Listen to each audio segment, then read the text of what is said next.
படைத்தான் இறைவன் உனையே மலைத்தான் உடனே அவனே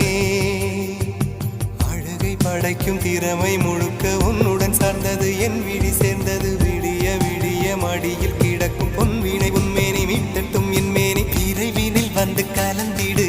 வீரல் பட மெல்ல காணிந்திடு உடல் மட்டும் இங்கு கிடக்குது